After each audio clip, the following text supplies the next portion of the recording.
Kerajaan Allah. Selamat datang dalam online service Kingdom Celebration di Rock Ministry TV.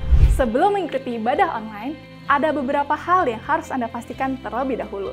Pastikan device atau gadget Anda sudah siap dengan kuota internet dan daya baterai yang cukup untuk mengikuti ibadah. Siapkan waktu khusus untuk mengikuti ibadah online tanpa gangguan. Belajarlah untuk fokus dan serius karena Anda sedang mengikuti ibadah, bukan sedang menonton ibadah. Warga Kerajaan Allah, selamat mengikuti ibadah online dengan penuh sukacita. God bless you.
Haleluya, shalom, salam selamat sore Bapak Ibu.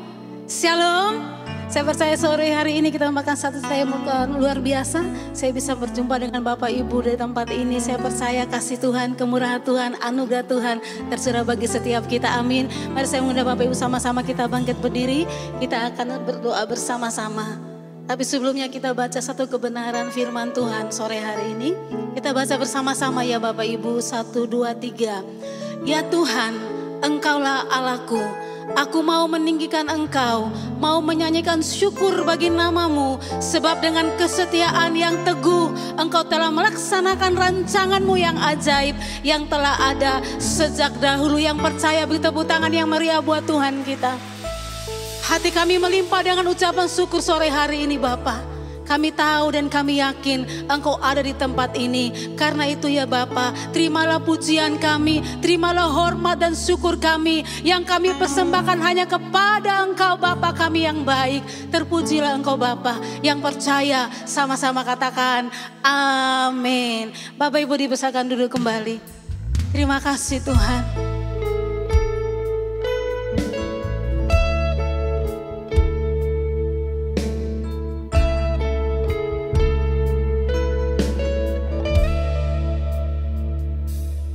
Si Tuhan sungguh mulia,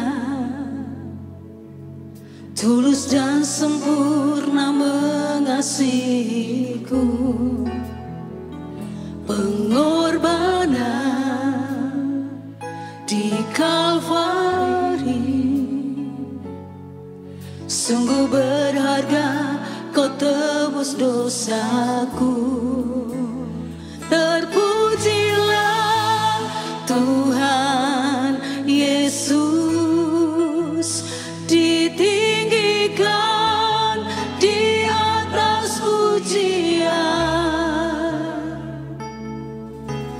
Dari dalam lubuk hatiku, ku sujud dan berterima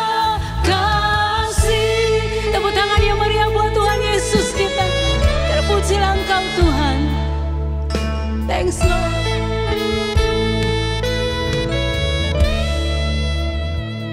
Kasih Tuhan tak bersyarat, tak seperti cinta yang ada di dunia. Selalu memberi lebih dari yang layak ku terima di hidupku. Terpujilah Tuhan Yesus, ditinggikan di atas pujian. Oh, dari dalam lubuk hatiku ku sujud dan berterima kasih. Dan pujilah, pujilah Tuhan Yesus, ditinggikan di atas pujian. Dari dalam lubuk hatiku ku sujud dan berterima kasih. Terima kasih Tuhan. Terimalah pujian syukur kami Tuhan. Oh, si Tuhan sungguh mulia, sungguh mulia. Oh, tulus dan sempurna mengasihiku. Katakan pengorbanan, oh, di Kalvari. Terima kasih. Sungguh berharga kau tebus dosaku. Terpujilah Tuhan Yesus, ditinggikan di atas pujian. Dari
Terima kasih Tuhan.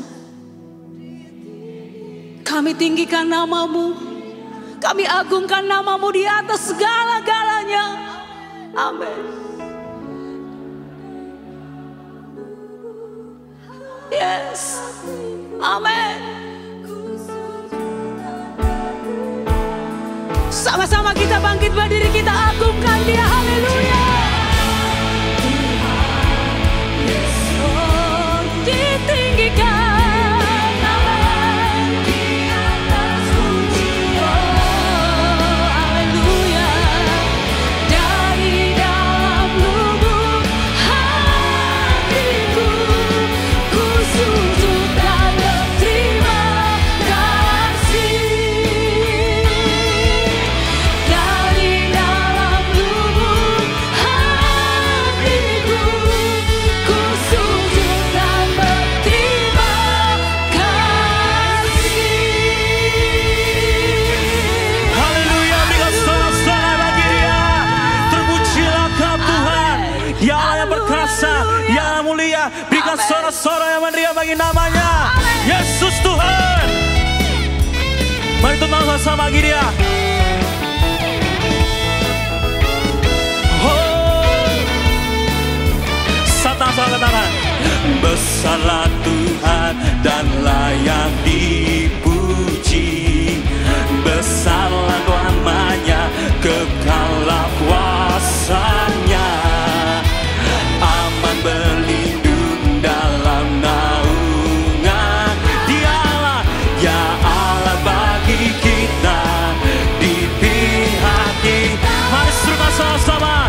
Terpujilah Tuhan, terbukti kuasanya.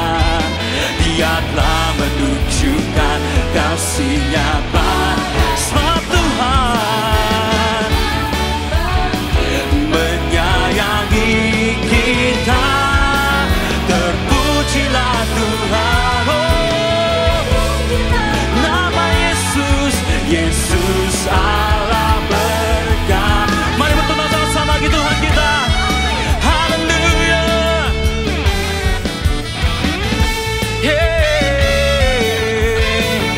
Dengan satu suara kita katakan, besarlah Tuhan dan layak dipuji. Hanya nama yang terbesar di dalam kehidupan kita. Kekallah kuasanya, aman berlindung dalam naungannya. Ya Allah bagi kita, oh di pihak kita. Terpujilah Tuhan, terbukti kuasanya. Dia telah menunjukkan kasih-Nya sebab Tuhan, oh menyayangi kita. Terpujilah, terpuji namanya. Oh Yesus Allah berkat. Saudara saja katakan terpujilah, terpujilah. Mari tentang sama lagi Dia. Dia telah menunjukkan kasih-Nya sebab nama Tuhan menyayangi kita. Terpujilah Tuhan. Oh, nama Yesus Allah berkasa. Terpujilah, terpujilah Tuhan. Terpujilah nama Yesus perkasa. Nama Yesus, Yesus Allah perkasa. Mari berikan tepuk tangannya Maria bagi Dia. Ya sungguh luar biasa, ajarlah segala perbuatannya. Haleluya. Oh.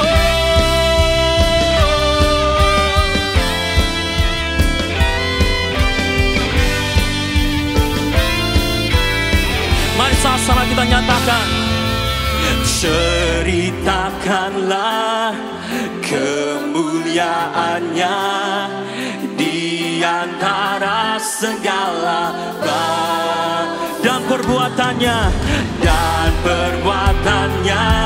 yang sungguh ajaib di antara suku. Mari sama-sama katakan, sebab Tuhan Maha Besar dan sangat terpuji, Dia lebih dahsyat dari segala Allah. Sebab Tuhan Maha Besar, yes, kuasanya dahsyat menghancurkan. Berikan sorak-sorai bagi nama Yesus Tuhan, yes.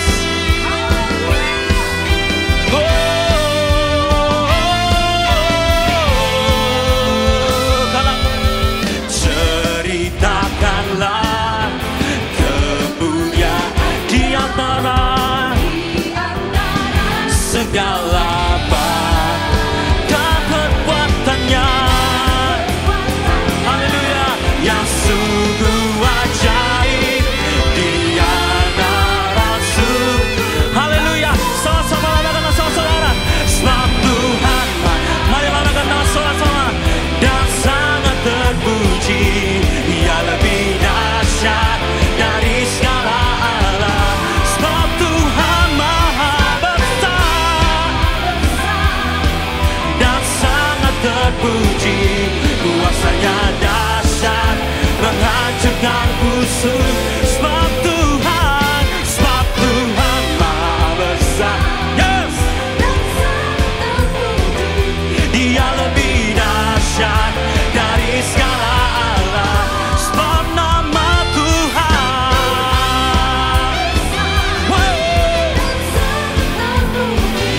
kuasanya dahsyat menghancurkan musuh.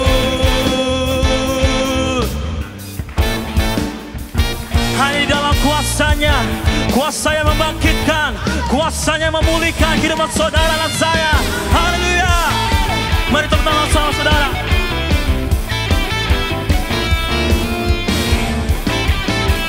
Kau yang terbesar dalam kehidupan kami ya Tuhan, Kau yang termulia.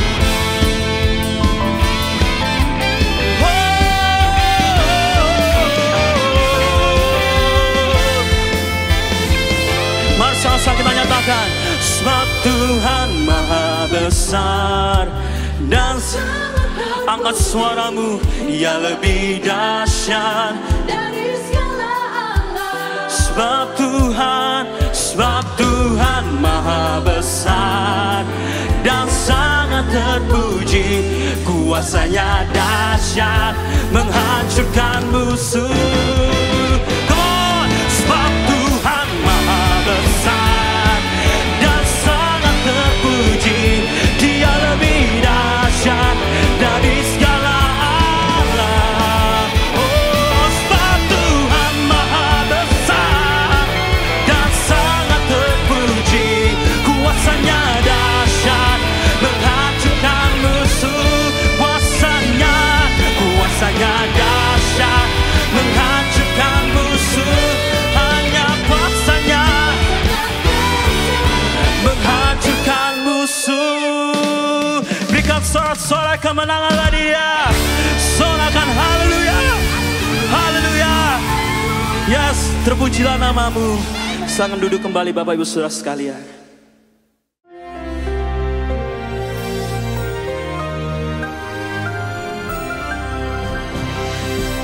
Shalom, selamat masuk ke masa yang baru, bulan yang baru, yaitu memberikan influence bukan cuma di dalam keluarga, bukan cuma dalam jemaat, tetapi sekarang kepada komunitas. Rencana Tuhan, ragi itu tidak simpan di dalam yaitu kotak, tetapi dimasukkan dalam adonan. Seperti saya katakan, harus engage, harus berhubungan. Dan kita melihat dalam Kisah Rasul 1:8, jelas di situ dikatakan kamu akan menerima dinamis, kuasa mengadakan mujizat. Kalau Roh Kudus atau ketika Roh Kudus turun ke atas kamu dan kamu jadi saksiku. Saksi seorang raja adalah seorang duta besar. Dan itu kita menerima exousia atau authority. Dan kapan itu?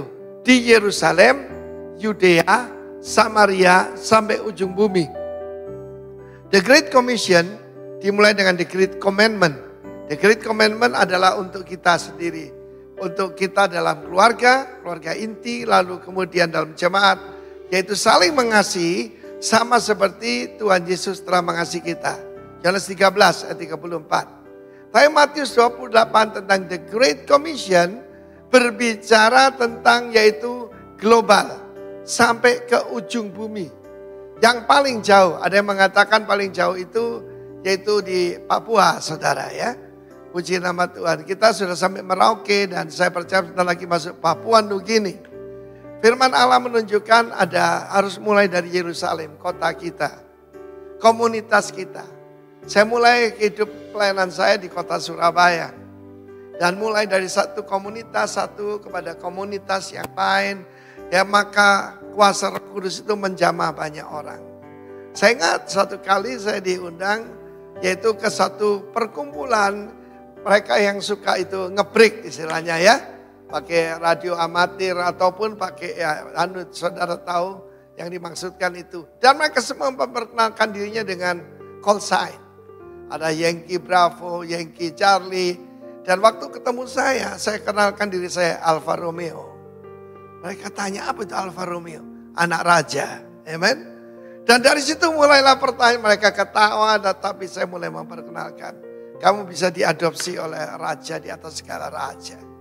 Saudara, dimulai dari situ dan saya juga datang dari satu pertemuan ke pertemuan yang lain. Mulai Yerusalem, lalu Yudea itu regional. Samaria itu lintas daerah, sudah. Bahkan di Samaria kita tahu mereka cuma percaya 5 kitab Taurat. Lumayan kan? Ada banyak daripada kita di luar sana, tetangga kita punya Taurat-Taurat mereka sendiri. Dan saudaraku kemudian sampai ujung bumi. Yang sama sekali bukan bahasa kita, bukan budaya kita. Tetapi harus mulai dari Yerusalem. Saya ingat satu kali saya pergi ke satu rumah, saya pernah saksikan.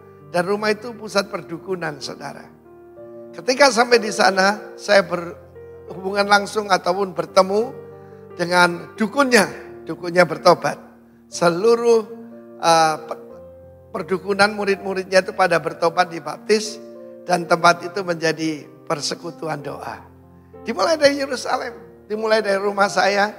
Kemudian teman-teman saya. Dan itu kota itu di Bandung, saudara ya. Itu mulai lintas daerah, bukan lagi Jawa Timur. Tetapi Tuhan, rencana Tuhan membawa kita sekarang sampai kepada daerah-daerah yang baru. 2 bulan yang lalu atau sebulan yang lalu saya ada di Dobo di Kepulauan Aru. Dan tempat itu belum pernah saya injak untuk menggenapi janji saya pada Tuhan. Wherever you send me, I will go. Sebab otoritas. Shalom warga kerajaan. Di dalam 2 Korintus 9 ayat 6 mengatakan, camkanlah ini. Orang yang menabur sedikit akan menuai sedikit juga. Dan orang yang menabur banyak akan menuai banyak juga. Bagaimanakah pemahaman kita akan firman Tuhan ini? Jika kita membaca ayat ini hanya sekilas, tanpa disertai dengan pengertian yang benar, maka seolah-olah jumlah banyak dan sedikit itu akan menjadi tolok ukur atau standar berkat Tuhan yang akan kita terima. Dan hal ini tentunya akan mempengaruhi motivasi kita di dalam memberikan persembahan. Bisa jadi juga kita mempunyai motivasi yang salah di dalam memberi. Karena kita akan berpikir, saya harus memberi banyak supaya nantinya diberkati banyak juga. Tetapi ayat tersebut tidak dapat diartikan seperti itu. Firman Tuhan yang tadi saya sampaikan mengajarkan kepada kita satu sikap yang benar di dalam menabur. Yang dikehendaki Allah adalah siapa yang menabur sisa, ia akan menuai sisa. Tetapi siapa yang menabur dengan kemurahan hati, ia akan beroleh kemurahan juga. Jadi bukan masalah banyak atau sedikitnya taburan yang kita berikan, tetapi Allah melihat sikap hati kita. Apakah kita melakukan dengan kemurahan hati seperti yang Tuhan ajarkan kepada kita. Kemurahan hati akan muncul ketika kita mengalami kemurahan dari Allah. Seperti kita ketahui bersama, bahwa Dia adalah pribadi yang begitu murah hati terhadap umat-Nya. Jadi, siapakah di antara kita yang tidak pernah mengalami kemurahan Tuhan? Nafas kehidupan yang kita nikmati saat ini pun merupakan bukti kemurahan Tuhan yang dilimpahkan atas setiap kita. Jadi kalau Allah yang kita sembah adalah Allah yang begitu murah hati terhadap anak-anak-Nya, akankah kita akan tinggal diam? Sebagai anak Tuhan yang tahu berterima kasih, sebagai anak Tuhan yang tahu mengucap syukur kepada Bapanya, kita juga bisa lakukan itu. Kita naikkan syukur kita ungkapkan melalui kemurahan hati ketika kesempatan untuk menabur itu datang kepada kita. Kita akan lakukan dengan kemurahan hati karena Allah telah bermurah hati kepada setiap kita. Warga kerajaan, berikan yang terbaik untuk Allah kita. Orang yang bermurah hati tidak akan memberikan sisa dari apa yang dia miliki. Tetapi orang yang bermurah hati akan mempersiapkan taburan yang terbaik karena itu merupakan persembahan bagi Allah kita. Mari kita berdoa. Terima kasih Tuhan Yesus yang baik, buat berkat-berkat-Mu, buat kasih setia-Mu, buat kemurahan-Mu dan kebaikan-Mu yang Tuhan sudah nyatakan pada kehidupan kami. Kalau saat ini kami diberikan kesempatan untuk menabur, kami mau lakukan dengan kemurahan hati kami. Kami mau berikan yang terbaik, karena Allah sudah memberikan teladan kepada kami. Engkau telah bermurah hati terlebih dahulu kepada setiap kami. Terpujilah nama-Mu, di dalam nama Tuhan Yesus, kami mengucap syukur dan berdoa.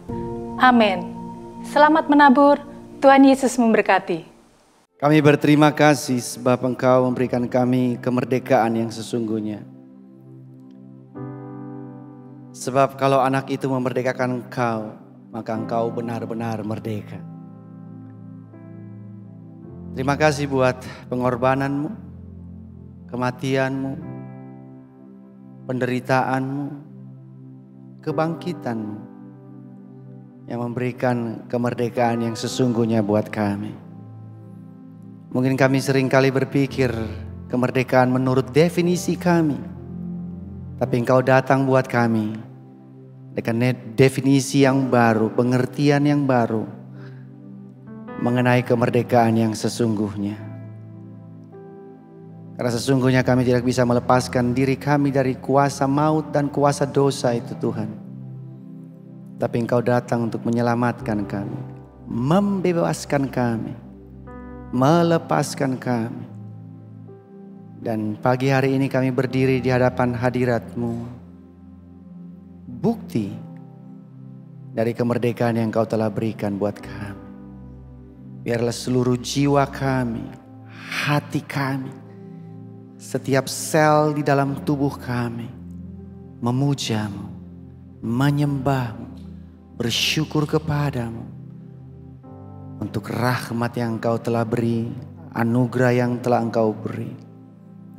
Kami sadar bahwa setiap hari hati kami menjauhi Engkau, mengecewakan Engkau lewat perkataan, pikiran, perbuatan dari hidup kami Tuhan. Tapi sekali-kali Engkau tidak pernah mengecewakan kami.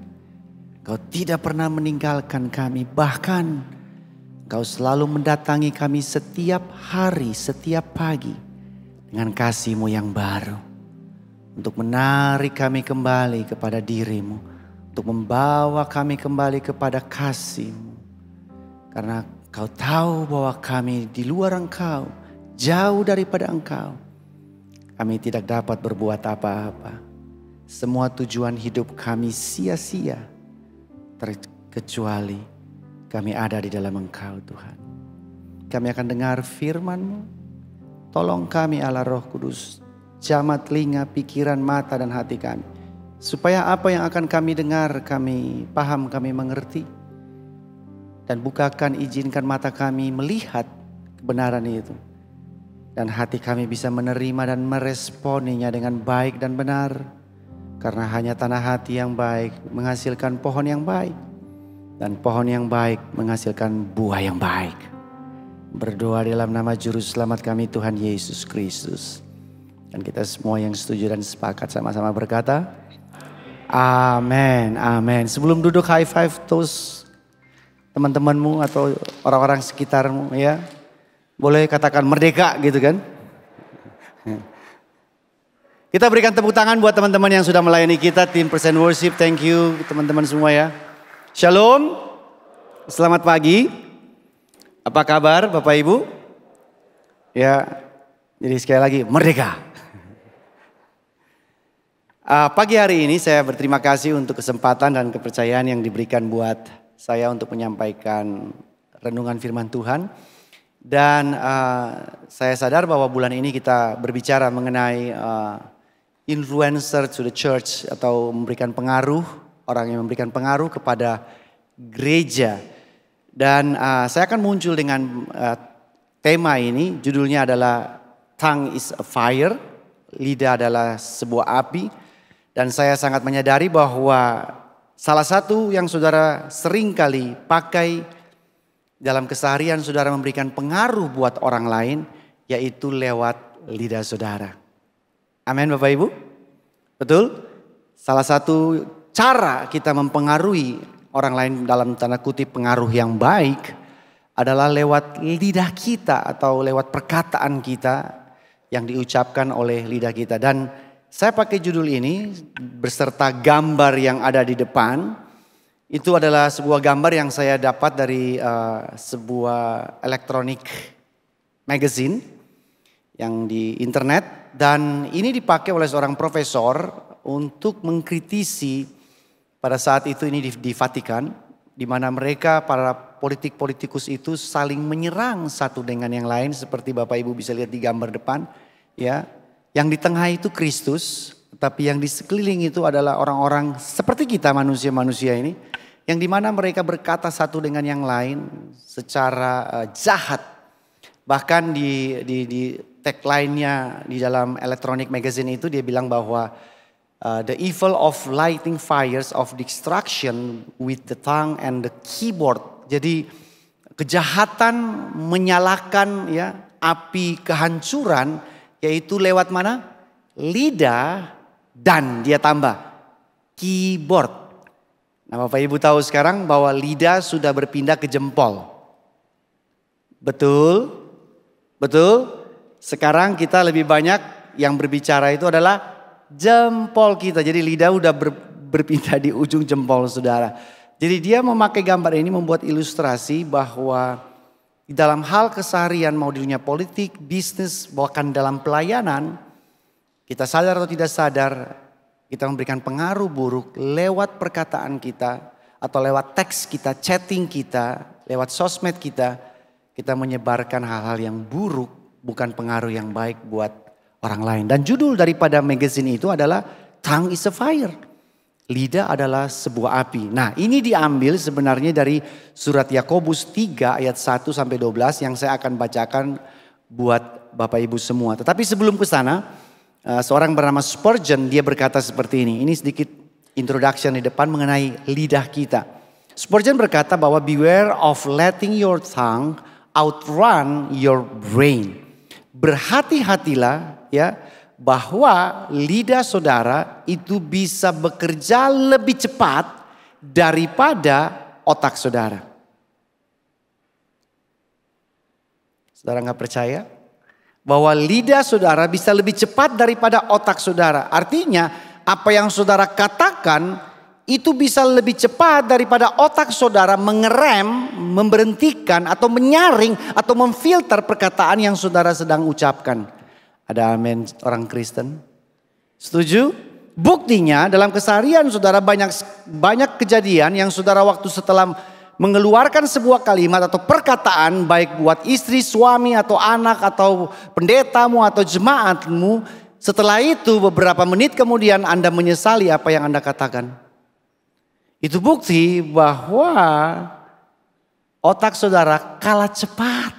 Pikiran saudara kalah cepat untuk menfilter, mensortir perkataan yang saudara ucapkan tersebut.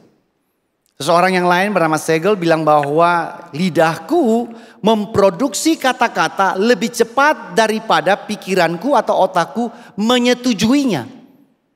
Saudara tahu bahwa ada kondisi-kondisi tertentu, dalam kondisi-kondisi emosi tertentu, saudara punya perkataan itu keluar, diproduksi, terlontar dari mulut saudara, itu sebelum otak saudara menyetujuinya. Halo orang percaya, betul? Entah saudara mau ucapkan buat orang terdekat maupun orang yang paling jauh. Waktu saudara lagi senang banget, lagi happy banget, berapa kali saudara begitu mudah berjanji buat orang lain, tapi kemudian hari saudara mengingkarinya. Berapa banyak waktu saudara lagi sedih, lagi depresi, saudara lagi tertekan, saudara begitu banyak perkataan negatif keluar dari mulut saudara yang di kemudian hari saudara menyesali. Dan saudara pengen narik atau saudara hapus. Ya, sehingga dari sini saya dapat menyimpulkan bahwa kalau ada orang berpendapat, pikir sebelum bicara kayaknya kurang tepat. Karena yang terjadi adalah yang kita sering praktekkan, bicara dulu, habis itu baru pikir. Ada amin orang Kristen? Setuju? Termasuk waktu saya berkhotbah, saya bisa melakukan hal tersebut setelah ngomong baru saya pikir. Ada amin para pengkhotbah? Nah, kita akan melihat sekarang dalam Yakobus pasal 12, tetapi Yakobus pasal 3, 1 sampai 12. Sebelum ke sana saya akan mulai dengan Yakobus pasal 1. Karena di dalam Yakobus pasal 1 saja, Rasul Yakobus sudah menyingkapkan atau memberitahukan kepada kita tentang hal lidah. Ayat 25 ya, Yakobus pasal 1 sebelum kita ke pasal 3. Tetapi barang siapa meneliti hukum yang sempurna, hukum yang memerdekakan orang. Kebetulan hari ini kita memperingati dengan pakai baju merah-merah tentang kemerdekaan. Tetapi saya mau kasih tahu saudara, kemerdekaan yang sesungguhnya juga ada di dalam lidah saudara. Dan ia bertekun di dalamnya, jadi bukan hanya mendengar untuk melupakannya, tetapi sungguh-sungguh melakukannya, ia akan berbahagia oleh perbuatannya. Ayat yang pertama ini atau ayat 25 ini aja sudah kasih tahu buat kita bahwa ibadah kita bukan hanya untuk mendengar saja, tetapi berbahagia itu datang dari juga melakukannya. Amin. Jadi kalau saudara baru mendengar saja, tidak komplit bahagia saudara, mungkin baru setengah, harus ada melakukannya. Apa yang saudara percayai, apa yang saudara dengar, apa yang saudara renungkan. Ayat 26, jikalau ada seseorang menganggap dirinya beribadah, kita semua sedang melakukan ibadah pagi hari ini bukan? Tetapi, nah kalau Alkitab sudah pakai kata tetapi, saudara mesti perhatikan kalimat berikutnya. Tidak mengekang atau mengendalikan lidahnya, ia menipu dirinya sendiri. Bahasa Inggrisnya bilang deceive his heart, menipu hatinya sendiri. Maka apa? Jemaat Tuhan, maka apa? Sia-sialah kita menyanyi tadi. Sia-sialah kita dengar khotbah ini. Sia-sia saudara datang duduk di sini dan berdoa. Dan sia-sia semua yang saudara lakukan pada pagi hari ini. Kalau ibadah saudara ada salah satu bagiannya yaitu tidak mengekang lidah. Salah satu bagian dari melakukan ibadah saudara adalah menjaga lidah saudara. Amin orang Kristen. Mengapa kita harus jaga? Karena dari pasal 1 surat Yakobus ini sudah berkata bahwa apa yang keluar dari lidah saudara, dari mulut saudara, tidak akan jauh-jauh dan sangat berhubungan dengan ibadah saudara. Setuju? Betul? Dan ibadah saudara, ibadah yang kita lakukan pagi hari ini itu keluar dari iman kita, dari hati kita. Benar nggak? Itu bukan keluar dari pikiran kita. Saudara datang ibadah pagi hari ini keluar dari iman saudara, keyakinan saudara bahwa Tuhan baik, Tuhan telah mati buat saudara, menyelamatkan saudara. Saudara ada di sini. Bahwa dia bukan hanya menyelamatkan secara jasmani, secara fisik, secara ekonomi, secara bisnis. Tapi yang paling penting dia menyelamatkan jiwa kita dari kebinasaan kekal.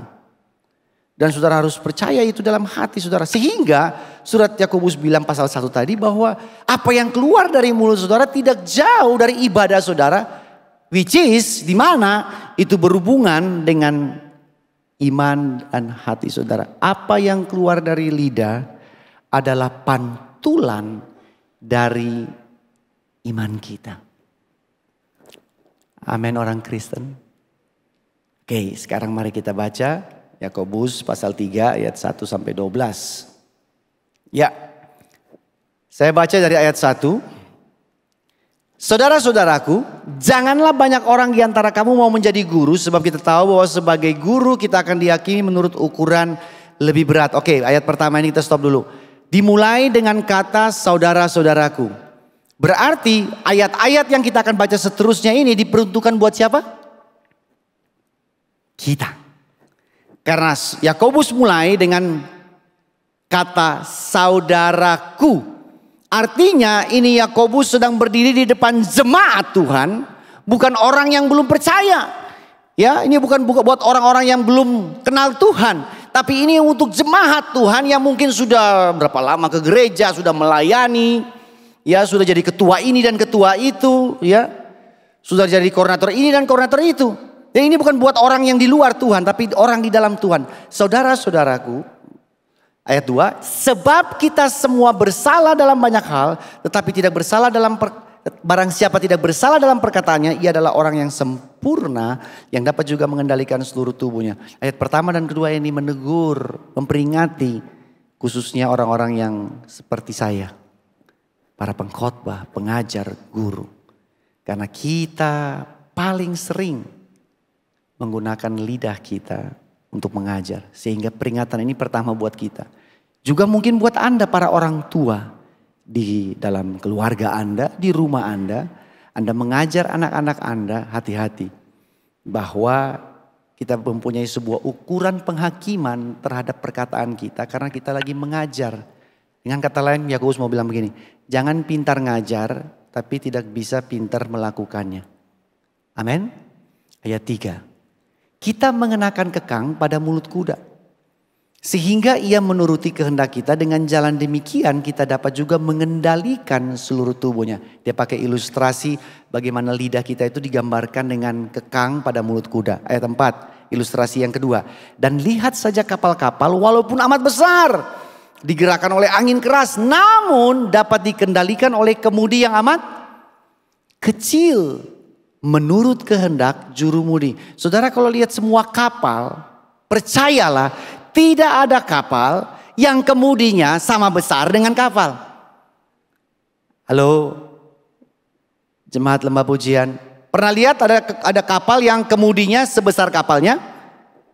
Atau setengah dari ukuran kapal? Tidak ada. Yang ada lebih kecil, jauh lebih kecil daripada kapalnya. Nah ini dia mau kasih tahu lidah kita seperti itu. Ayat 5, demikian juga lidah, walaupun suatu anggota kecil dari tubuh, namun dapat memegahkan perkara-perkara yang besar. Lihatlah betapapun kecilnya api, ia dapat membakar hutan yang besar. Nah saudara lihat, seperti dia gambarkan kemudi pada kapal yang besar, kemudinya kecil. Di tubuh kita juga, lidah kita tidak mungkin sebesar tubuh kita. Hai orang Kristen, benar gak sih? Coba kalau tiba-tiba dalam ibadah pagi hari ini seseorang masuk dengan ukuran lidahnya seperti setengah ukuran tubuhnya. Saudara lari gak? Ya, yang cuman berapa senti ini aja kita udah sulit mengendalikan. Apalagi kalau ukurannya segede badan kita. Ngeri banget. Ayat 6, nah ini yang judulnya di sini. Lidah pun adalah api. Ia merupakan suatu dunia kejahatan. Stop dulu. Pak, kok bilang dunia kejahatan? Kan kita udah dibaptis, kita udah lahir baru, kita udah Kristen, kita udah melayani. Saya sudah jadi koordinator ini dan saya jadi ketua ini dalam gereja Pak. Kok dibilang bahwa lidah saya dunia kejahatan? Menurut saudara gimana? Benar apa salah? Perhatikan baik. Ayat 1 dimulai dengan saudara-saudaraku. Khotbah ini diberikan kepada orang percaya. Dan mengambil tempat di antara anggota-anggota tubuh kita sebagai sesuatu yang dapat menodai seluruh tubuh dan menyalakan roda kehidupan kita. Sedang lidah itu sendiri ayat 6 dinyalakan oleh apa? Api neraka. Balik lagi saudara protes. Pak, kok bisa dinyalakan oleh api neraka? Kan saya sudah bertobat, saya sudah lahir baru, saya sudah dibaptis, saya sudah ikut komsel. Kenapa lidah saya masih dinyalakan oleh sesuatu api yang ngeri seperti itu? Pertanyaan, ayat ini benar atau salah? Saudara setuju atau saudara tidak setuju? Tapi sebelum saudara tidak setuju, tolong cek kembali hidup saudara. Walaupun saudara sudah lahir baru, walaupun saudara sudah melayani, pertanyaannya, lidah kita masih jahat gak? Halo orang Kristen, enggak ya? Udah baik ya? Udah baik lidahnya ya? Ingat sekali lagi, lidah sekarang sudah pindah kemana? Jempol. Oke, ayat 7. Semua jenis binatang liar, burung-burung, serta binatang-binatang menjalar, binatang-binatang laut dapat dijinakan dan telah dijinakan oleh sifat manusia. Perhatikan, semua binatang liar yang buas, saudara kalau lihat di sirkus semuanya sudah dijinakan. Tetapi ayat 8, tidak seorang pun. Alkitab kalau bilang tidak seorang pun, benar-benar tidak seorang pun. Yang berkuasa menjinakkan lidah, ia adalah sesuatu yang buas, lebih buas dari singa, tak terkuasai dan penuh racun mematikan, melebihi ular berbisa. Dengan lidah kita memuji Tuhan Bapa kita, dengan lidah kita pula mengutuk manusia yang diciptakan menurut rupa Allah. Adakah sumber memancarkan dari mulut yang satu keluar berkat dan kutuk? Hal ini saudara-saudaraku tidak boleh terjadi demikian. Ayat 11, adakah sumber memancarkan air tawar dan air pahit dari mata air yang sama? Menurut saudara gimana? Ayat 12, saudara-saudaraku, adakah pohon ara dapat menghasilkan buah zaitun dan adakah pohon anggur dapat menghasilkan buah ara? Demikian juga mata air asing tidak dapat mengeluarkan air tawar. Oke, yang pertama, setelah kita baca 12 ayat ini, perkataan atau lidah kita mempunyai dua arah waktu kita mengucapkan sesuatu atau perkataan. Ada dua dimensi. Yang pertama adalah secara vertikal. Jadi waktu saudara ngomong, entah itu isinya baik atau jahat, sifatnya vertikal. Vertikal itu berarti ke atas, ya, kepada Tuhan. Nah, saya pakai dua ayat ini, Pengkhotbah 5 ayat 1 dan Maleakhi 3 ayat 13 sampai 18. Pengkhotbah 5 ayat 1 bilang begini, "Hei, jangan terburu-buru dengan mulutmu. Janganlah hatimu lekas-lekas mengeluarkan perkataan di hadapan Allah. Karena Allah di sorga, engkau di bumi. Sebab itu biarlah perkataanmu sedikit." Sebuah peringatan bahwa perkataan kita tanpa kita sadari setiap hari seringkali dilontarkan ke atas yang kita tidak sadari bahwa posisinya Tuhan di atas, kita di bawah. Dan seringkali kita mungkin tidak sadar, kita pikir kita yang di atas, Tuhan yang di bawah. Sekali lagi tadi yang saya katakan di awal, waktu saudara lagi diberkati, saudara janji sama Tuhan, saya akan begini dan begini dan begini. Tapi setelah lewat seminggu, 2 minggu, sebulan, 2 bulan, apakah saudara tepati janjinya? Atau saudara dalam kesusahan, saudara bikin nasar, saudara bikin janji sama Tuhan. Saya kalau keluar dari persoalan ini Tuhan, saya akan melakukan ini dan itu, saya akan melayani engkau setiap hari misalnya. Tapi setelah persoalan penderitaannya lewat, apakah saudara tepati janji tersebut? Sehingga Pengkhotbah bilang, be careful. Dia di atas, kita di bawah. Maleakhi bilang apa? Bicaramu kurang ajar tentang aku. Ini Tuhan yang ngomong saudara, bukan Maleakhi yang ngomong. Maleakhi cuma menyambung perkataan Tuhan. Tuhan marah sama bangsa Israel bahwa bicara bangsa Israel kurang ajar terhadap Tuhan. Apakah untungnya kita memelihara apa yang harus dilakukan terhadap dan berjalan dengan pakaian berkabung, ya, di hadapan Tuhan. Saudara lihat ayat 14. Bangsa Israel bilang sia-sia beribadah kepada Allah. Apakah saat ini kondisi saudara sama seperti ini? Penderitaan, hal yang tidak menyenangkan, yang tidak baik, tidak enak, sedang menimpa saudara. Dan tanpa saudara sadari, lidah saudara mulai berkata, buat apa ke gereja? Buat apa ikut komsel? Buat apa melayani? Buat apa percaya Tuhan? Buat apa saya setia kepada janji Tuhan? Buat apa saya setia kepada perintah Tuhan? Dan buat apa saya taat kepada Tuhan? Kalau ini masih terjadi, keluarga saya masih begini, perekonomian saya masih begini, pekerjaan saya masih begini-begini saja. Buat apa? Buat apa semua persoalan keluarga ini yang seperti tidak ada ujungnya, tidak pernah berkesudahan. Dan Maleaki bilang, bicaramu kurang ajar. Nah saudara tahu, ayat ini diperuntukkan kepada bangsa Israel.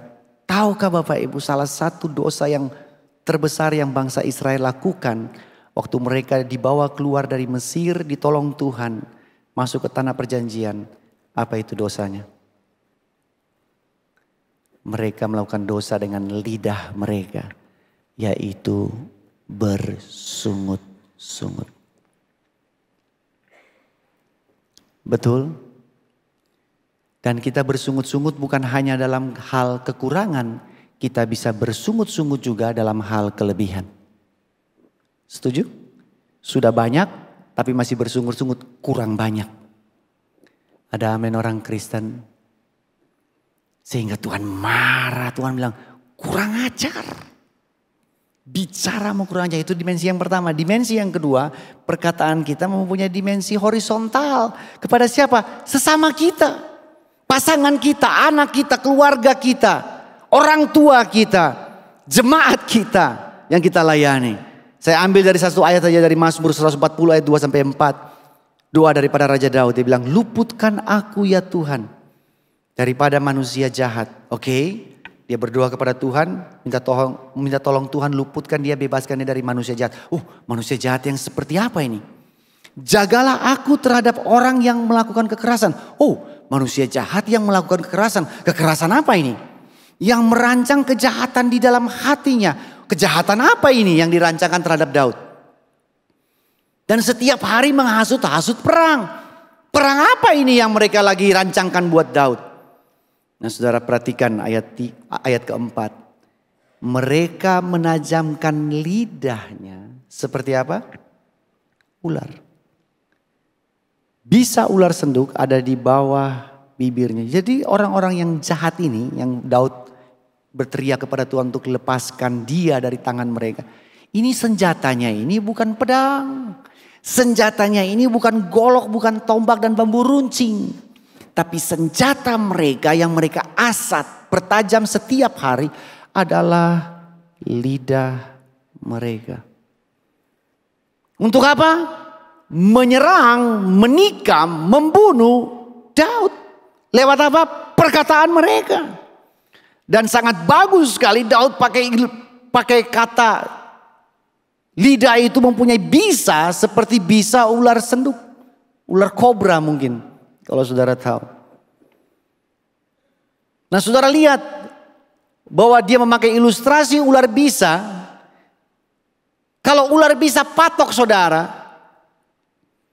korbannya cuma satu yang dipatok. Setuju?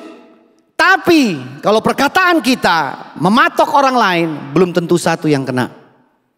Bisa banyak yang kena. Ada amin orang Kristen. Setuju? Kalau bisa ular gigit saudara-saudara aja yang kena. Tetapi seorang yang berkata fitnah, hal-hal negatif, gosip, yang kena bisa lebih dari satu. Jadi begitu berbahayanya perkataan kita secara horizontal dalam komunitas saudara, dalam komsel saudara, dalam keluarga saudara. Satu kalimat bukan hanya membunuh satu orang, tapi bisa membunuh banyak orang. Nah mari sekarang kita lihat dampak lidah bagi kehidupan kita. Ini banyak orang sudah tahu nih. Kalau orang Kristen pasti tahu nih ayat-ayat ini. Dampak lidah bagi kehidupan kita, yaitu saya pakai judul Death or Life. Cuma begitu aja. Lidah saudara itu membunuh atau memberikan kehidupan. 1 Petrus 3 ayat 10. Siapa yang mau mencintai hidup, mau lihat hari-hari baik, ia harus apa? Menjaga apa? Depositonya. Apakah begitu? Menjaga tabungannya. Ya, menjaga sertifikat tanahnya. Apakah begitu? Enggak, dia bilang menjaga lidahnya terhadap yang jahat dan bibirnya terhadap ucapan-ucapan yang menipu. Lidah kita menentukan masa depan kita. Amsal 18 ayat 21. Ini yang paling sering orang Kristen pakai, bukan? Baca sama-sama yuk. 1, 2, 3. Hidup dan mati dikuasai lidah. Siapa suka menggemakannya, memakan buahnya. Perhatikan kalimat ini. Kita sakit itu karena mulut. Kalau nggak salah ngomong, salah makan. Ada amin orang Kristen? Betul? Saudara sakit cuman karena kalau nggak perkataan atau yang tadi. Jadi ayat ini bukan hanya Amsal 18:21 ini bilang hidup dan mati itu bukan hanya lewat perkataan kita saja. Bagaimana mungkin perkataan yang menjelekkan orang lain, fitnah dan segala macam. Yang negatif, yang buruk, yang menjatuhkan, yang membunuh mental atau semangat orang lain. Tetapi tahukah saudara bahwa lidah saudara secara jasmani juga menentukan kolesterol saudara? Aduh, orang percaya, ada amin gak sih? Lidah saudara menentukan asam urat saudara. Lidah saudara menentukan darah tinggi saudara. Lidah saudara menentukan kadar gula dalam darah saudara. Saudara bilang, Pak, apa hubungannya? Saya kasih tahu saudara. Seandainya lidah saudara setiap makan apa saja rasanya sama. Makan samcan goreng yang kriuk itu. Yang kalau saudara gigit, lumer. Tapi rasanya sama seperti saudara makan bubur tawar. Saya mau tanya, bisa makan banyak gak Bapak Ibu? Halo, bisa makan banyak gak? Saudara makan ayam bakar yang minyaknya kemana-mana. Saudara makan rasanya persis kayak nasi putih. Bisa makan banyak? Enggak. Enggak banyak. Lidah saudara itu makan banyak karena dia nyimpan semua memori kelezatan, kegurihan dalam makanan tersebut. Betul? Begitu saudara gigit itu kunyah lemak yang garing itu. Begitu minyaknya masuk ke dalam mulut saudara. Lidah saudara langsung nyimpan memorinya. Dan saudara cenderung akan mengulangnya di kemudian hari. Betul.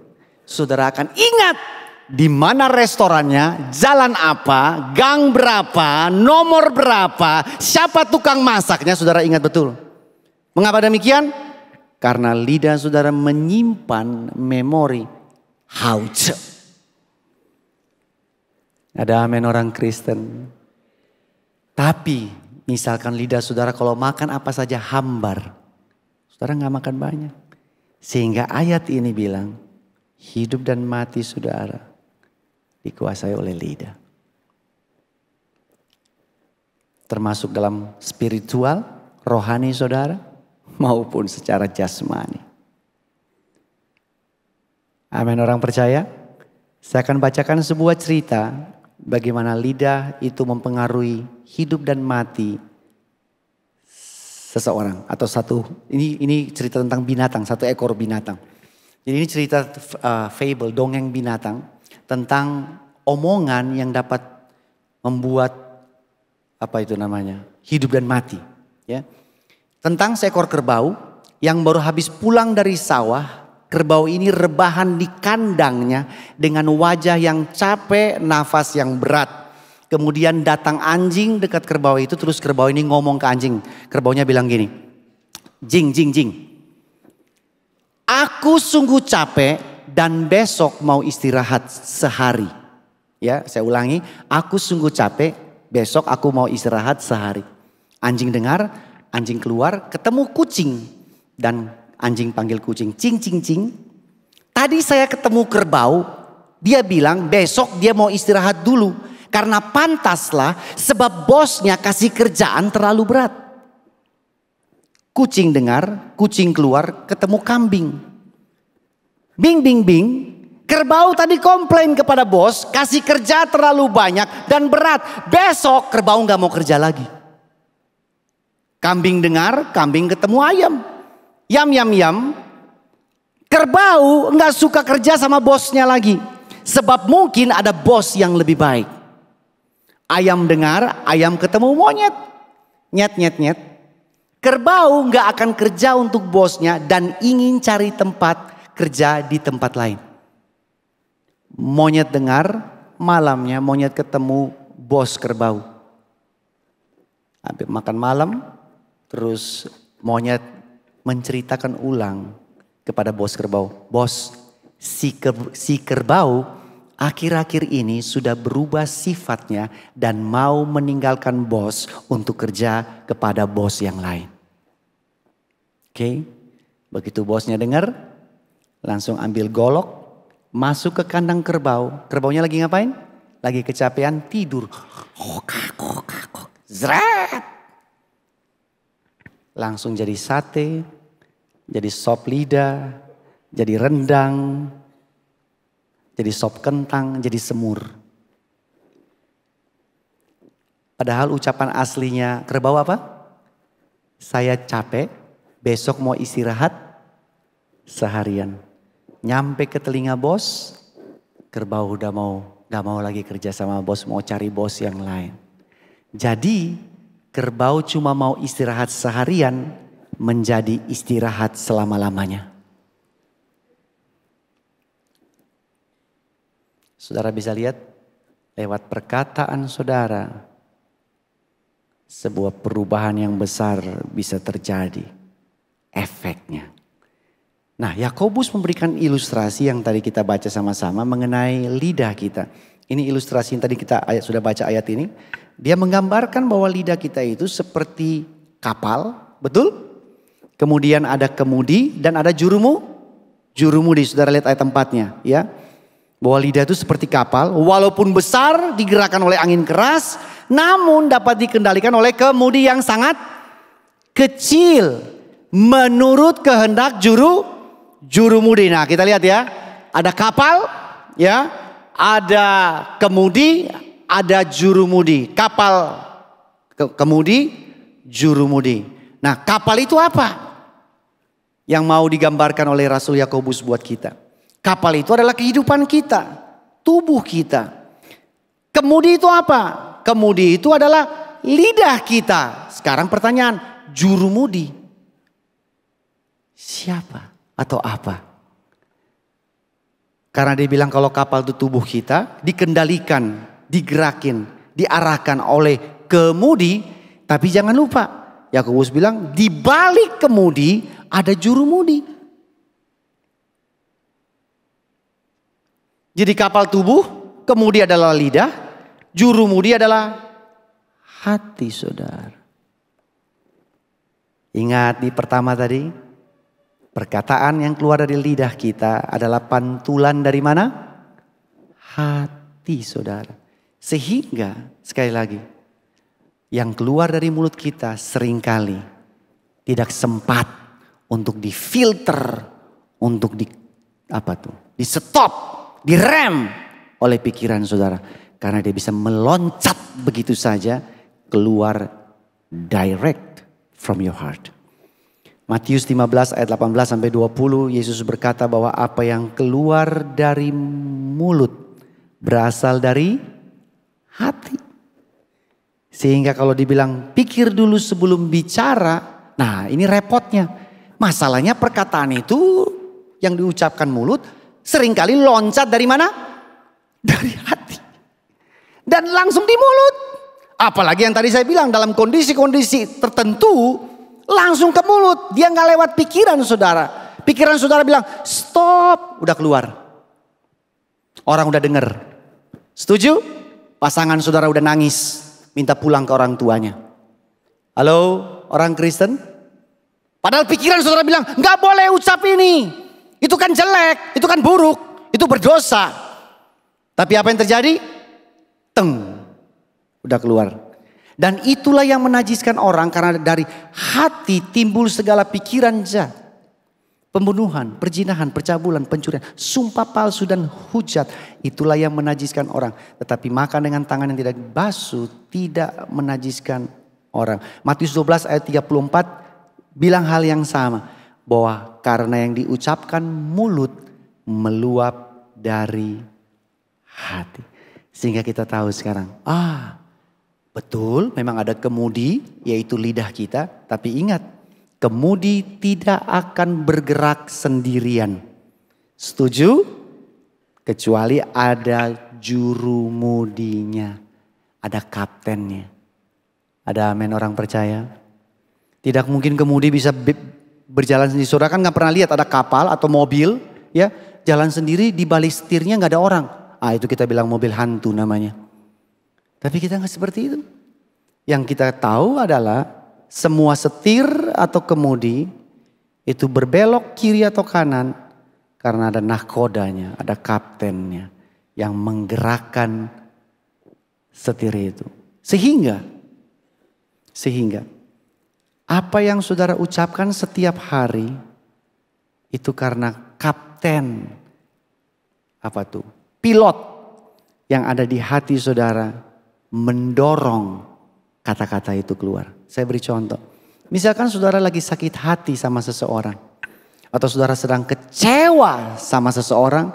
Atau saudara kecewa sama gereja. Maka perhatikan baik. Kata-kata yang saudara ucapkan tidak jauh-jauh dari apa yang saudara rasakan dalam hati saudara. Betul? Betul? Pasti mau ngomong kemana-mana. Saudara pasti bilang, ini karena dia kecewa. Saudara pernah ketemu orang seperti itu? Dia ngomong apa gitu, saudara bisa rasa, saudara bisa feel. Dia lagi kecewa, dia lagi sakit hati. Dia lagi ngambek. Dia lagi pahit. Makanya semua kata-kata yang keluar dari mulutnya refleksi dari hatinya. Sehingga kalau saudara tahu ada orang-orang yang suka pakai prinsip ini saya nggak tahu ini saudara pernah dengar apa enggak. Pak, emang mulutnya jahat tapi hatinya baik. Saya mau tanya itu betul atau enggak? Halo orang Kristen. Setelah saudara baca ayat ini. Saudara bilang enggak betul. Mana mungkin dari satu mata air keluar dua macam jenis air. Enggak mungkin. Sehingga kita enggak bisa bilang memang mulutnya kasar pak. Tapi hatinya baik. Dari mana bisa baik? Wong Alkitab bilang yang keluar dari mulut meloncat dari mana? Keluar dari hati. Dari kaptennya. Dari nakodanya. Dari pilotnya. Dia kalau bilang kanan-kanan.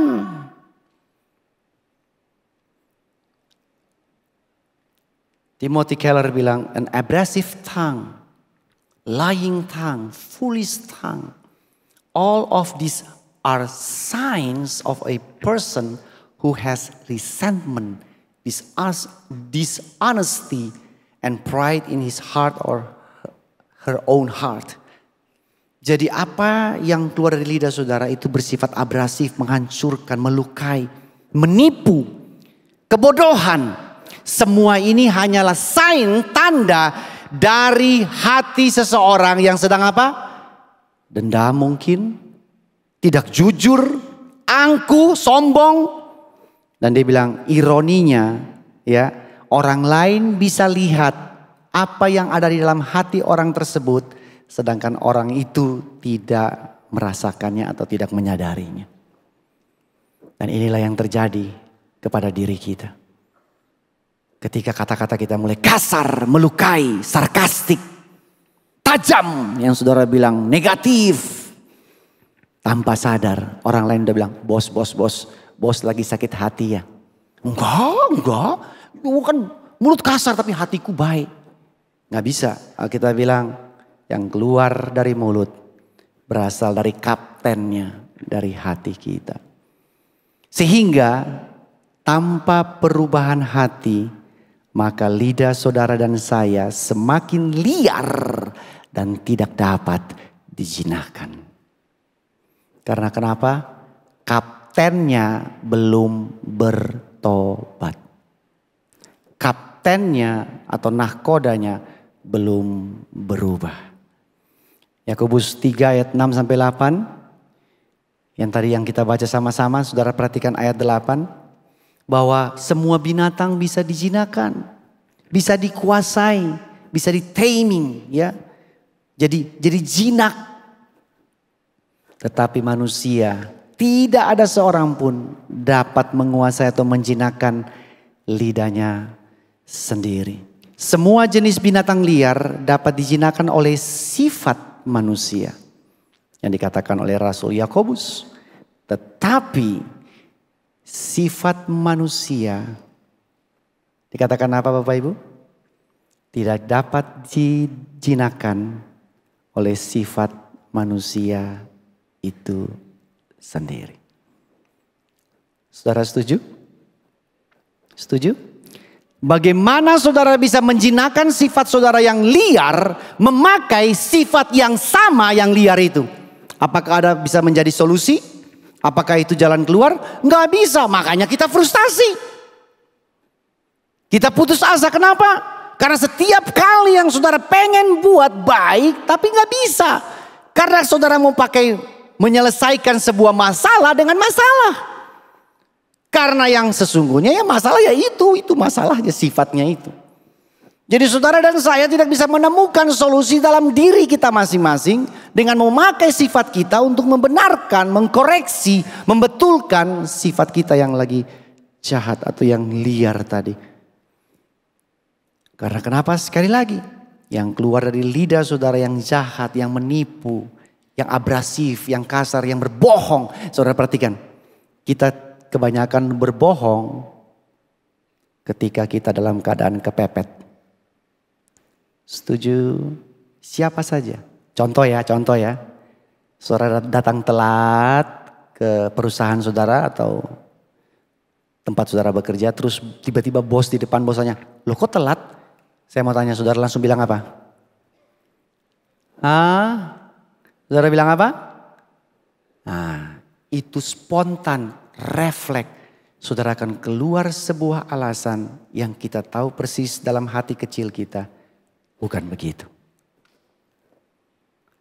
Ada amin? Betul? Macet Pak? Padahal enggak.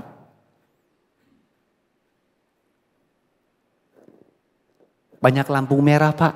Padahal waktu dia lewat hijau semua.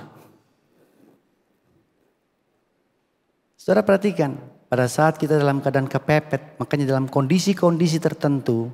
Disitulah kita tidak bisa menolong diri kita. Kita akan cenderung berbohong. Kita akan cenderung defensif membela diri kita. Melindungi diri kita. Jadi kalau perkataan ini bilang manusia, sifat manusia tidak dapat dijinakan oleh sifat manusia itu sendiri. Terus apa pengharapan kita? Apa solusi kita? Ternyata puji Tuhan hanya ada satu manusia, satu pribadi yang dapat menjinakkan lidahnya sendiri atau menguasai lidahnya sendiri, yaitu Tuhan Yesus. Yesaya 53 ayat 6 sampai 7. Ini nubuatan mengenai Yesus waktu akan disalib. Kita sekalian sesat seperti domba, masing-masing kita mengambil jalannya sendiri, tapi Tuhan telah menimpakan kejahatan, menimpakan kepadanya, ini siapa? Mesias, Tuhan Yesus.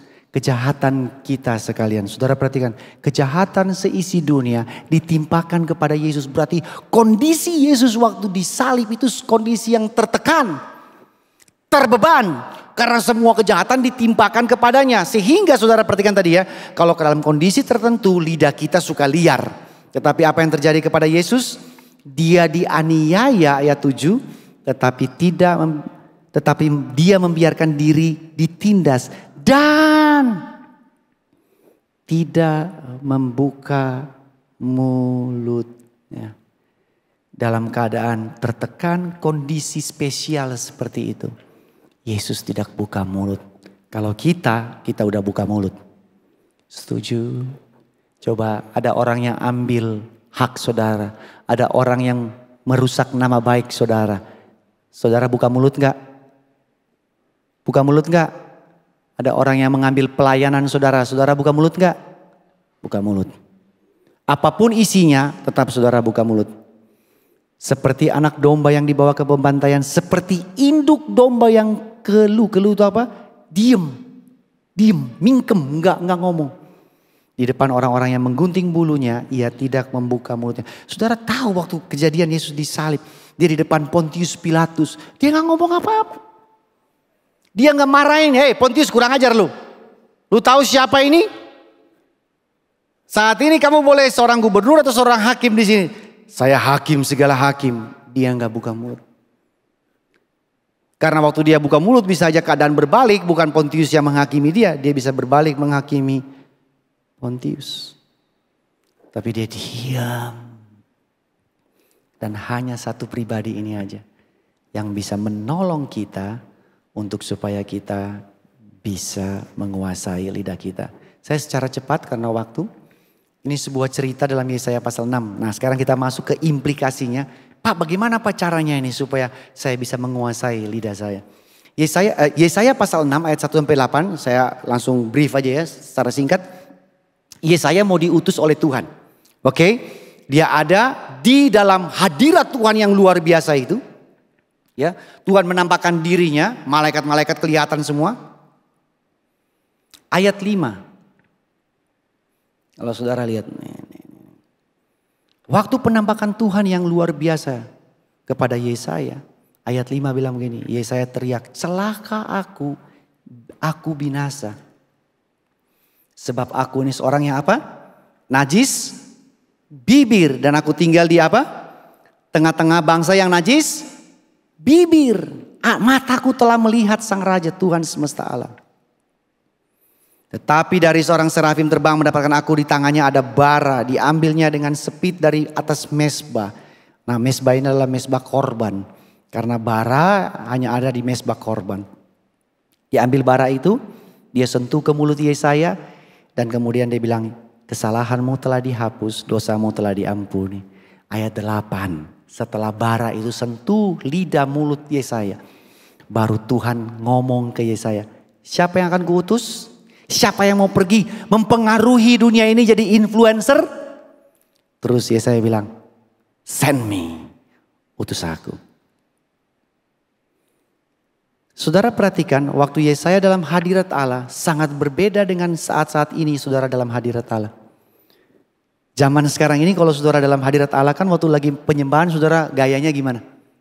Waktu menyembah ada yang angkat tangan, ada yang begini. Haleluya kudus. Ada yang begini. Ya betul? Ada yang masukin tangan duduk. Tetapi waktu zaman Yesaya lihat hadirat Tuhan. Yang dilakukan oleh Yesaya, dia teriak pertama apa? Lidahku najis. Dan Tuhan mau utus Yesaya untuk jadi influencer. Jadi penyambung lidah Allah sedangkan lidahnya sendiri najis. Dan apa yang dilakukan oleh Tuhan terhadap diri Yesaya, ambil bara dari mezbah, sentuh ke mulut Yesaya. Sehingga di dalam Yesaya 50 ayat 4, setelah lidah Yesaya disentuh oleh bara dari korban itu, dari mezbah korban itu. Yesaya bilang, Tuhan telah memberikan kepadaku lidah seorang murid. Supaya dengan perkataanku, aku tidak lagi berbicara negatif, menjatuhkan fitnah, gosip dan lain-lain sebagainya. Supaya perkataanku sekarang memberikan semangat baru. Memberikan pengaruh baik kepada orang yang letih lesu. Bagaimana bisa terjadi dari lidah najis menjadi lidah seorang murid? Yang pertama, ada bara yang diambil dari mezbah korban disentuh ke mulut Yesaya. Inilah ketika Yesus mati di kayu salib. Dia dihanguskan oleh murka Allah. Oleh api murka Allah. Supaya apa? Lewat pengorbanannya. Bara itu menyentuh setiap mulut kita. Menguduskan. Mentahirkan lidah kita. Amin. Oke. Itu baru one point. Satu beres lidah. Sekarang kaptennya Pak. Kemudi udah beres. Sekarang kaptennya. Sekarang nakodanya. Pilotnya. Kisah Rasul 2 ayat 2-4. Tiba-tiba turun dari langit suatu bunyi seperti tiupan angin keras memenuhi seluruh rumah. Ini kita tahu kan hari Pentakosta, pencurahan Roh Kudus. Dan tampaklah kepada mereka lidah-lidah. Ya, ini Alkitab luar biasa saudara. Sengaja dia katakan api itu seperti lidah, tongue of fire. Bahasa Inggrisnya. Bertebaran hingga di antara para murid itu. Karena murid-murid ini akan diutus. Mereka akan jadi influencer. Dan kita tahu bahwa menjadi influencer salah satu alat yang kita pakai untuk memberikan influence adalah lidah kita. Sehingga apa yang terjadi di dalam upper room ini? Lidah-lidah api Roh Kudus turun penuhi mereka. Ayat 4, maka penuhlah mereka dengan Roh Kudus. Lalu mereka mulai berkata-kata dalam bahasa lain. Oke, saya pakai bahasa lain sesuai terjemahan baru. Bahasa Inggrisnya pakai other tongues. Oke, lidah yang lain. Kalau terjemahan secara harafiahnya. Seperti yang diberikan oleh Roh itu kepada mereka untuk mengucapkannya. Sekarang perhatikan. Ada kapten baru, nakoda baru yang datang dalam hati kita. Kenapa? Karena kapten yang lama nggak becus. Selalu yang dia loncatin keluar, yang dia dorong keluar yang jahat, menipu, abrasif, kasar, sarkastik, fitnah. Dan saudara lihat kata bahasa-bahasa lain di dalam bahasa Inggris dibilang other tongues. Nah, kata tongues di dalam bahasa aslinya Latin itu lingua. Itu artinya lidah. Dari situlah akar kata linguistik, bahasa. Lidah-lidah api datang, hinggap di mereka, memenuhi mereka. Mengubah apa? Mengubah hati mereka, kapten ini nakoda. Supaya apa? Bahasa yang keluar sekarang lain, beda. Bukan lagi bahasa yang kasar, jahat, yang menjatuhkan, yang merusak. Tapi bisa keluar perkataan yang tadi Yesaya bilang. Memberikan semangat, influence yang baik. Banyak sekali orang bilang ini bahasa roh. Silakan. Tetapi saudara perhatikan baik. Adakah orang yang berbahasa roh tapi masih suka ngomong jahat? Halo? Adakah orang yang sudah punya karunia roh tapi masih suka lidahnya bergosip? Atau menjelekan orang lain? Karena yang paling penting, kaptennya, nakodanya dalam hati saudara yang harus diugahkan terlebih dahulu supaya bahasa yang lain, bahasa murid keluar dari lidah saudara. Terima kasih sudah mendengarkan khotbah saya. Tuhan memberkati kita semua. Saudara diberkati Tuhan. Terima kasih Pastor Henry yang sudah membawakan firman Tuhan. Kiranya Tuhan berkati keluarga Pak Henry ya. Mari kita siap hati kita untuk kita menyambut tubuh dan darah Tuhan Yesus. Berapa banyak yang seharusnya sudah menerima tapi masih belum menerima, boleh angkat tangan sehingga bisa dilayani. Masih ada di belakang. Perjamuan kudus ini hanya bagi mereka yang sudah dibaptis. Bagi mereka yang belum dibaptis, anak-anak jangan terlebih dahulu mengambil tubuh dan darah Tuhan. Baik, mari kita siapkan hati kita untuk menyambut tubuh dan darah Tuhan Yesus. Terima kasih. Bersyukur ya Bapa. Dan saatnya kami akan menyambut tubuh dan darah-Mu. Layakkan kami untuk kami boleh menyambutnya. Dalam nama Yesus. Mari kita bangkit berdiri. Kita ambil roti di tangan kanan kita.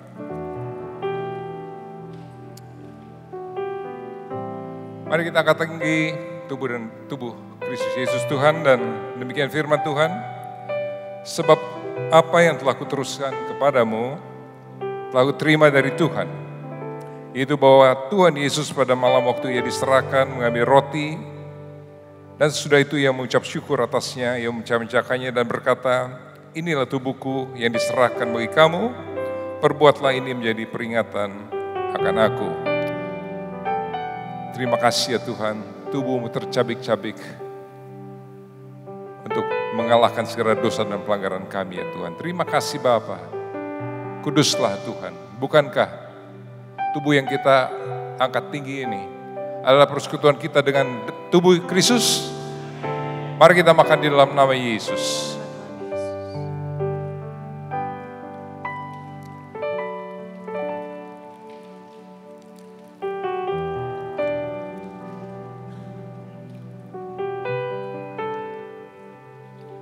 Mari kita angkat cawan lebih tinggi daripada kepala kita sebagai penghormatan akan darah Kristus. Demikian juga yang mengambil cawan sudah makan lalu berkata, cawan ini adalah perjanjian baru yang dimeteraikan oleh darahku. Perbuatlah ini setiap kali kamu meminumnya menjadi peringatan akan aku.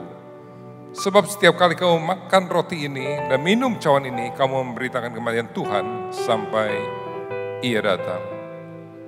Terima kasih ya Tuhan.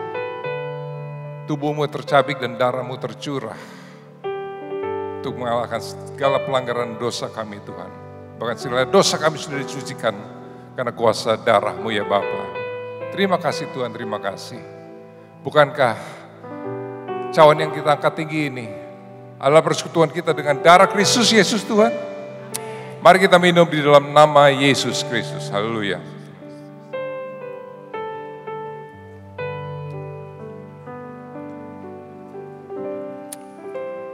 Sekali lagi kami ucap syukur buat korban tubuh dan darah-Mu ya Tuhan.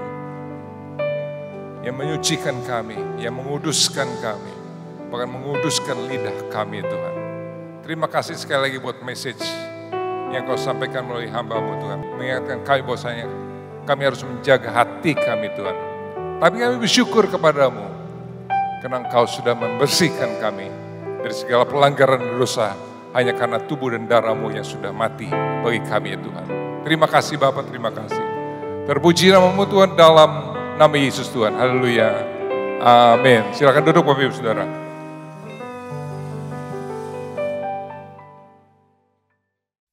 Angkat kedua tangan saudara, terimalah berkat. Bapa terima kasih Tuhan untuk berkat-Mu hari ini. Dan kami mau pulang dengan double blessing. Kiranya Allah yang menjadi sumber daripada kasih karunia, sumber daripada sukacita yang telah memanggil kita semua untuk masuk dalam kemuliaan kekal di dalam Tuhan Yesus Kristus. Dia akan mempersiapkan kita, Dia akan menguatkan kita, Dia akan meneguhkan kita, Dia akan memberikan dari satu kemenangan kepada kemenangan yang lain. Dan Dia berjanji akan membawa kita dari satu kemuliaan kepada kemuliaan lebih hebat lagi. Mulai hari ini sampai Maranatha, Tuhan Yesus datang untuk kedua kalinya. Biarlah jemaat pulang dalam berkat Tuhan. Di dalam nama Yesus yang diberkati, katakan sama-sama. Amin. Tuhan memberkati saudara.